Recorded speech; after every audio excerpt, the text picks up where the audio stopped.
Hello everyone, today is 27th of August.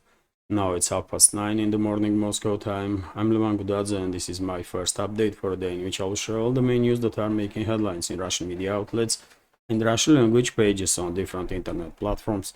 And there are quite a few very significant developments and news that I'd like to share with you for this moment. Although before I start, let me notice, if I may, that my channel is not monetized on YouTube, and quite often during the months, like yesterday for example, I don't have even a single donation to continue this work on the project, and therefore I will be grateful if you will watch my updates on my Rumble channel, which is monetized by the way, and if views will be like 5 or 10 times more on Rumble than it is now, maybe Rumble platform will play some significant role in terms of financial support of this project.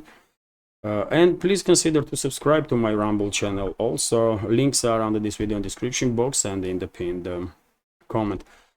And well, that's been said, let's talk about news now. And first of all, short summary of the situation on Ukrainian battlefield. And well, we have reports that Russian armed forces continue their local scale offensive operations in Pokrovsk sector of the Frontline, and latest reports are that Russian troops establish full control over the Galinova settlement, and Russian troops also entered the settlement under the name of Memrik. This one here, this is southern flank of Pokrovsk sector. Russian troops also advancing towards Karlovka settlement, and interestingly, reports are coming in that Russian armed forces establish full control over their Novogrodovka settlement, which is definitely very significant development. Yesterday I reported about Russian progress in the direction of this settlement. Russian troops were operating in the central part of this small town, but now we are receiving reports that this settlement is under full Russian control, which is definitely significant progress. And Russian troops continue offensive operations on the northern flank of Pokrovsk sector, and for example, Russian troops conducted the storming operation and established control over the Nikolaevka settlement on the northern flank of this sector. Clearly significant progress, and forward units of the Russian armed forces are now about 5 to 7 kilometers away from Pokrovsk itself, which is of course not just a main logistical hub of Kyiv regime on the front line, but especially for central and southern sectors, but also this area, Pokrovsk and surrounding areas, are basically last territories through which Kyiv regime is receiving coks coal, and once Russian troops will liberate entire this territory, Kyiv regime will become from net exporter of the coal net importer, and of course this development will have huge impact on the Kyiv regime, not just in terms of not just in military terms, but also in terms of economy and finances. That's being said, let's also pay attention to Kursk salient. According to latest reports, Russian troops conducted their counteroffensive operations in Nizhnya Parovaya, Nechaev area, and neutralized DRGs of the Kyiv regime. Also, Russian troops continue to demilitarize, basically invading force of the Kyiv regime and NATO, and also mercenaries in this area. And reports are coming in that in area of Malaya Lokhnya, Russian troops repel yet another offensive of the Kyiv regime that is trying to establish full control over their settlement. And we have reports, for example, this one from TASS news agencies, that Russian troops of Russian Sever or North group of forces created some sort of citadel or stronghold in number 11 colony of the penitentiary system of the Russian Federation.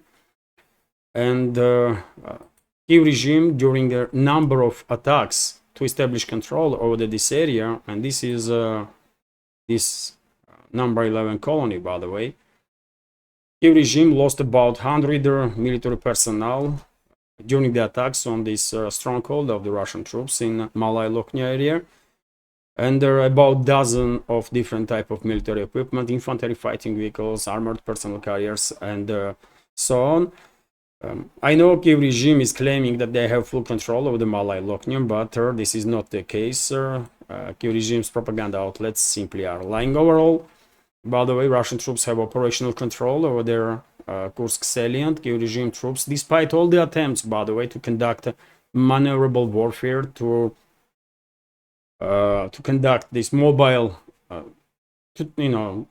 despite all the attempts of Kyiv regime to further advance by using these mobile armored groups that are constantly looking for some weak spots on Russian lines of defense, overall situation is in Russian control, and for quite a while now we did not receive any information on any more or less significant progress of the Kyiv regime in this direction. And more people inside Ukraine are now openly questioning all this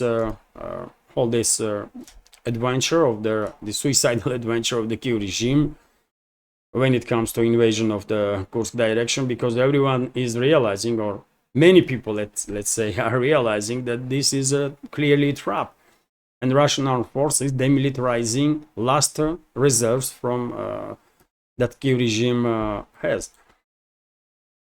Which is true. I was saying that this salient will become a trap from very beginning. Maybe not everyone believed that this is going to be case, but now I don't think anybody has any doubts that yes, Kursk salient being used by Russian forces as a trap to attract more and more troops from Kyiv regime, especially from strategic reserves, and then decimate them in this area, so that Kyiv would not be able, Zelensky and his criminal associates would not be able to reinforce any other sectors of the front line, especially Pokrovsk and New York Toretsk direction. And when it comes to Toretsk direction, by the way, Russian troops continue progress. New York is of course under full Russian control now, and forward units of the Russian armed forces conducting operations inside Toretsk itself right now, and I believe it will not take too long before entire this settlement will become under full Russian control. And this is it when it comes to short summary of the situation on Ukrainian battlefield. I remind you, dear friends, that for more detailed information about changes on the line of contact and their actions, I recommend military channels. They are specialized on that. And if you are not familiar with military channels, under this video description box you can find at least several of them.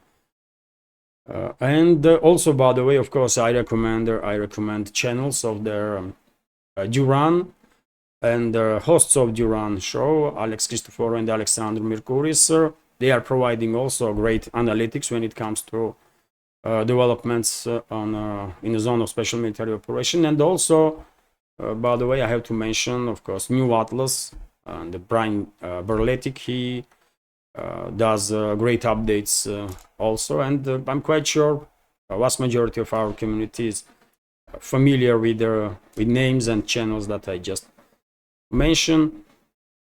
And well, that's been said, let's continue with some other news now. And we have TASS news agency's report that this morning there was explosions in Kyiv and also in Rovno and Sumy. Russian armed forces continue long-range precise strikes on points of concentration of the Kyiv regime and military and logistics infrastructure of their enemy. And it's not just these three directions. Russian armed forces also conducted precise long-range strike in Kryvyi Rog, and the latest reports are that during this strike, significant number of foreign instructors, so-called instructors, from English-speaking country were neutralized, and according to Sergei Lebedev, coordinator of the Russian underground or pro-Russian underground or partisans in the Nikolaev region, at least 15 Anglo-speaking or English-speaking instructors were evacuated. They were injured during the strike and evacuated, and not yet known how many of these English-speaking instructors have been killed during this strike. On my Telegram, by the way, I shared a photo of the hotel where these instructors were located, and as you can see, dear friends, there is no much is left from these hotels. So casualty numbers among these foreign troops, basically, that are fighting on behalf of Kyiv regime should be really high. If 15 of these foreign instructors were injured, I guess at least twice more, at least a couple of dozens were killed during this attack. Because yet again, just take a look at this picture, by the way. Building is almost completely destroyed. So that's a quite interesting development, isn't it? No detailed information from which country these mercenaries or these instructors were, but there is only a few countries in this world that English is their primary language. It's a US, UK, Australia, Canada. Although, of course, in Canada we have English and French, obviously. Not we, they have. I'm not Canadian, by the way. I never been in Canada. New Zealand, by the way, of course, also English speaking, and that's about it, I guess. Although, of course, in many other countries, English language is very actively used, undoubtedly. But anyways, no additional report from which country these neutralized instructors were. My guess is they were from UK, but this is just a guess, by the way. We need some more information, obviously, to know for sure. TASS news agency is also reporting, as I just said, that Russian armed forces repelled yet another attack of Kyiv regime forces in the Kursk salient in Malaya Lokhnya area, and during these offensives towards this Malaya Lokhnya, especially towards this number 11 colony, as I already said, about 100 military personnel of Kyiv regime was neutralized. Also, dozens of armored vehicles of Kyiv regime, including Marder and Striker infantry fighting vehicles, and according to reports, inmates and prison guards from this number 11th colony of the Russian penitentiary system were evacuated earlier. So it's just a Russian, according to reports, and also civilians, by the way, from surrounding areas were evacuated. So it's just the Russian forces now that are taking a strong stand in that area. Also, we have reports that Abtial Audinov, head of Akhmat Special Forces and Major General, by the way, high-ranking official from Russian Defense Ministry, stated that Russian armed forces re-established control or liberated, basically, two settlements in the Kursk salient, to be more precise. Paravaya and Nechaev settlements are no longer occupied by Kyiv regime troops. As I said, by the way, clearing operation is underway, and Russian troops on daily basis continue liberation of the territories in this Kursk salient that is temporarily occupied by Kyiv regime and NATO forces. And of course, it's only a matter of couple of weeks, by the way, couple of weeks, I believe, and the entire area will be liberated, and most likely Russian side will then start creating a buffer zone in the Sumy region on opposite side of the border, and eventually entire Sumy region will be liberated from this occupying regime in Kyiv. TASS news agency is also reporting that head of IAEA, Rafael Grossi, and a group of experts from this formerly UN body will visit the Kursk nuclear power plant today. I don't expect some objective statements from Rafael Grossi, because after all, there was so many instances when Kyiv regime targeted Zaporozhye nuclear power plant. And despite all the evidences, Rafael Grossi or anybody from IAEA never directly blamed Kyiv regime for this nuclear terrorism. And I think very same will happen in Kursk in regards to Kursk nuclear power plant. Grossi and the other representatives of IAEA will visit the area. They will express concerns. They will condemn strikes on a nuclear power plant. And recently, by the way, there was at least a few attempts of Kyiv regime to conduct strikes on Kursk nuclear power plant. They will condemn all this stuff, but they will not say who is targeting this plant, which side is conducting nuclear terrorism. Grossi not gonna mention Zelensky's regime, 100%, by the way. But let's see. In a couple of hours' time, probably we'll have some additional information on that. And of course, I will share that additional news on my Telegram channel and also during the second update. Most likely later on today, about like 5-6 o'clock Moscow time. In the evening, I will have second update with all the additional news that Russian media will report from now to then. RIA Novosti is also reporting that Rostech, by the way, Russian state-run corporation that is operating basically with their almost entire military-industrial complex of their country, priced basically Mi-28 Night Hunter helicopters, and according to Rostech, Mi-28s are demonstrating their high capabilities, especially when it comes to long-range strikes on armored vehicles of their enemy. And well, even though of course Ki-52s are extremely popular and everybody is talking about Ki-52 alligators, Mi-28s also are working hard, by the way, and all these strikes with Elmur missiles, for example, precise strikes that I share so many videos of, which on my Telegram channel, majority of those strikes are conducted by Mi-28s, and these helicopters definitely play together with their Ki-52s and their Mi-24s also, or Mi-35s.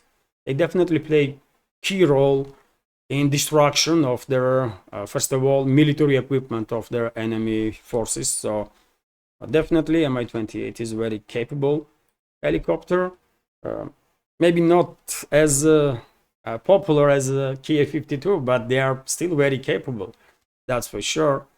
And after this conflict will end, I'm quite sure, by the way, worldwide there will be high demand on many Russian weapon systems, including attack helicopters, helicopter gunships like Mi-28, for example. And also interesting news, by the way, that yesterday during the Russian long-range missile strikes on military and logistics infrastructure of the Kyiv regime, including energy infrastructure, reports were that Poland ordered its air force to take off and monitor the borderline areas to intercept any incoming missile or drone that will cross Ukrainian-Polish border. And well, later on yesterday, some sources start reporting that one Russian drone, Gerain drone, crossed the border between Ukraine and Poland and went deep inside the Poland for some 20 to 30 kilometers, then turned around and went back to Ukraine and struck whatever target he was flying towards. And the Polish Air Force did not manage to even track this drone. Nothing to be said about intercepting it. I'm a bit skeptical of these reports, by the way. I find it difficult to believe that all these Patriot batteries and all these Western planes and stuff did not give Poland a good enough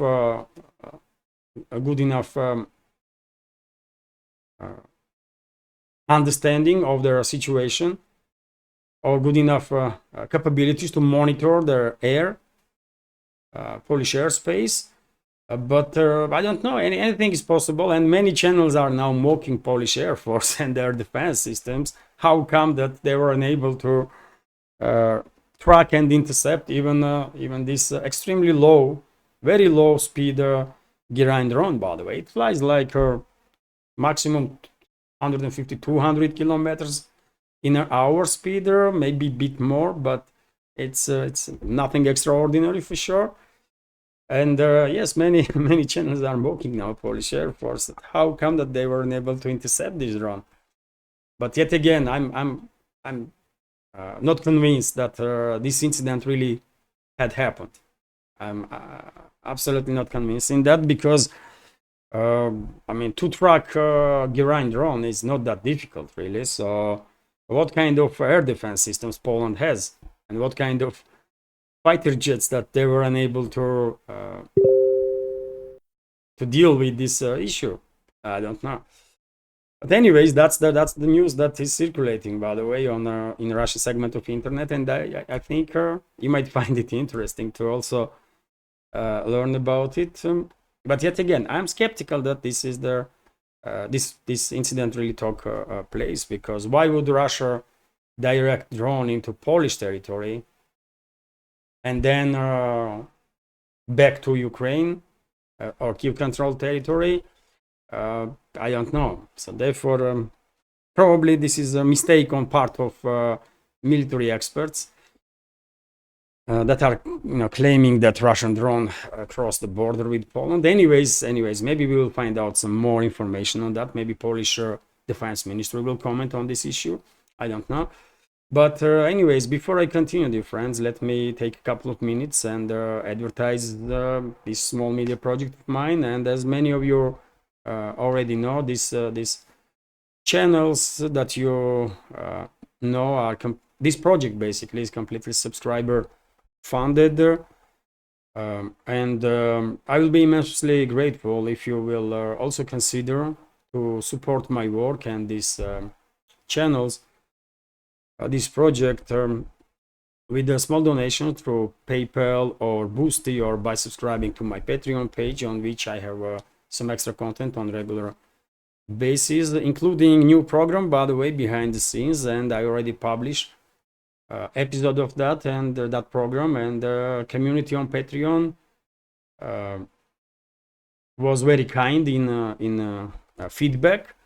They, community was okay with this program, and hopefully I'll be able to make more and more interesting episodes of behind the scenes. And there are many other programs, by the way, that I'm already making and have plans to do. So, and yes, if you think my work is good enough, by the way, my work deserves support. If you think my channels are informative, interesting, useful, and deserve to exist in this field of news and political commentary, please consider to support.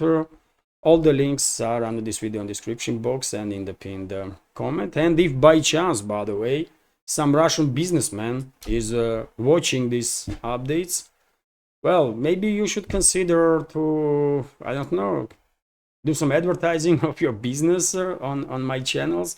If you are in a segment of tourism, it might be interesting for you, because some 99% of the community of ours are from outside of Russia, and potential tourists that can visit Russia, and therefore I think advertising on my channel for companies that are working in the tourism industry can be helpful.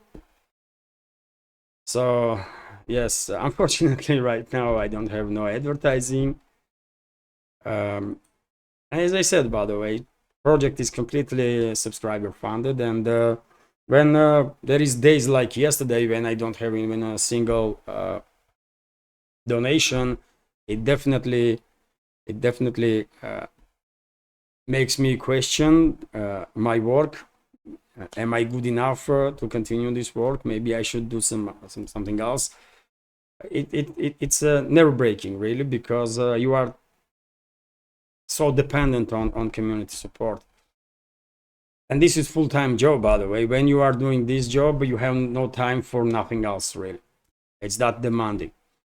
But anyways, enough talk about this project. As I said, all the links, by the way, under this video description box and in the pinned comment. And I will just notice that monthly subscription on my Patreon page is only $5. Starts from $5, and then you can choose on your own level of support.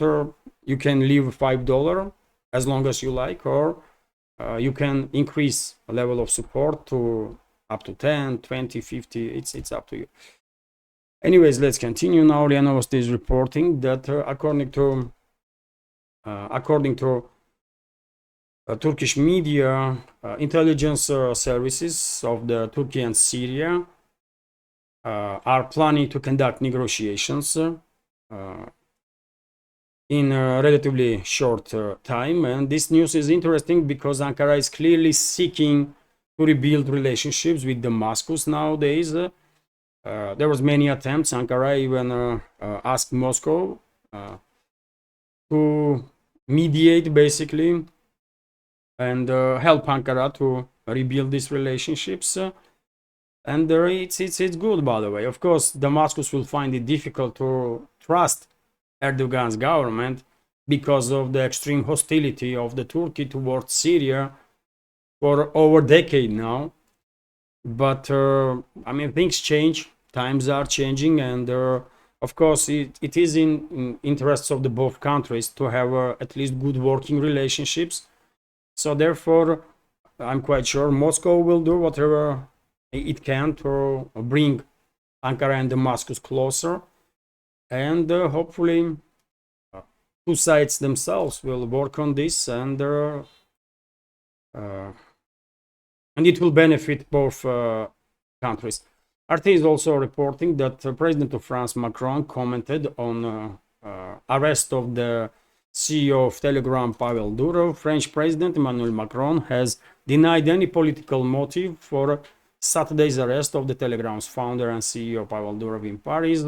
Writing on X on Monday, Macron insisted that Durov's arrest is in no way political decision and took place as a part of an ongoing judicial investigation in which the judges will ultimately decide the entrepreneur's fate.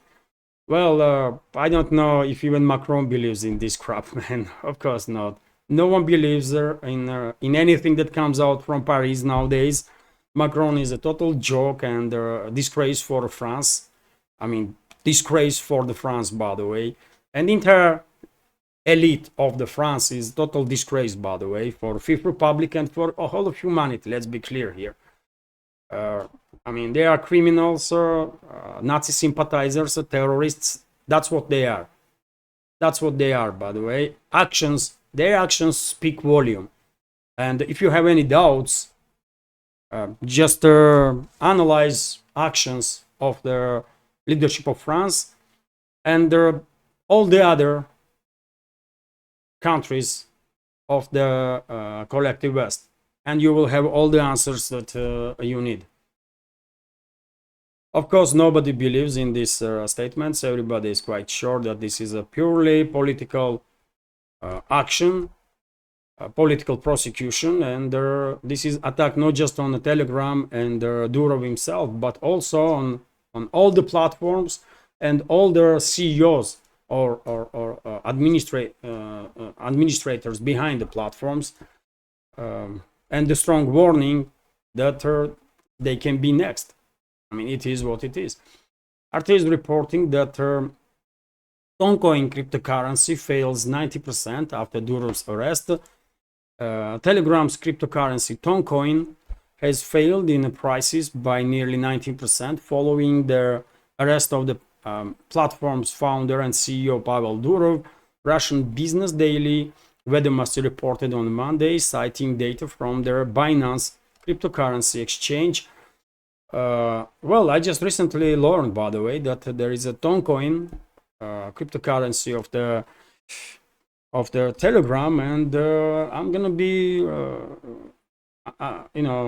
investing in this Toncoin little bit if I had the opportunity. I think Telegram has a big future, and therefore I think Toncoin is also has a future, and this cryptocurrency is integrated with the Telegram, by the way. Also, recently, probably many of you noticed on the Telegram channels there is a star appeared as an emoji, right? Smile, as next to smiles there is a star, and that star, to buy that star you need Toncoins, and to buy Toncoins, of course, you have to invest in this cryptocurrency. I think to, you know, on my Telegram channel to also allow members to put that star. Now my channel is not monetized that way on Telegram, but I'm gonna look into it, and if it's possible, then why not? Why not? I may working this in this direction, and I really believe maybe Toncoin lost 90% now, and maybe we'll lost another 5-10% in upcoming days, but eventually I have faith in Telegram and Toncoin, so therefore I think it's worth investing at least a little bit, because who knows how big this cryptocurrency may become, by the way. And if I had for example like $500 right now that I can spend on that, I will definitely do it. I cannot because I don't have it, but if I could, I will do it. Sure, although don't take no recommendation from me, by the way, on any financial issues. I'm just sharing with you my personal opinion. I'm no way expert in all that crypto stuff for sure, but for whatever reason, I think Toncoin may become a big deal in a relatively short time, but who knows? Who knows? And also, by the way, when it comes to topic of Pavel Durov, Kremlin denies Durov-Putin meeting claims. So Vladimir Putin did not have a meeting with the Telegram CEO Pavel Durov, who is now in French custody, during the Russian president's visit in Azerbaijan last week. Kremlin spokesman Dmitry Peskov has said. Speaking to the reporters on Monday, Peskov was asked to comment on the arrest of Durov, who was detained at Paris airport after arriving from Azerbaijan by private jet on Saturday. The French authorities have yet to outline their details of charges faced by the Russian tech mogul, who is also a citizen of France, the UAE, and the Saint Kitts and Nevis. Telegram has denied any wrongdoing of on Durov's part, stating that it is absurd to claim that the platform or its owner are responsible for abuse of that platform, which is, I mean, logical, by the way. How you can charge Durov for wrongdoing of other people that might use social network platform, different platforms like Telegram or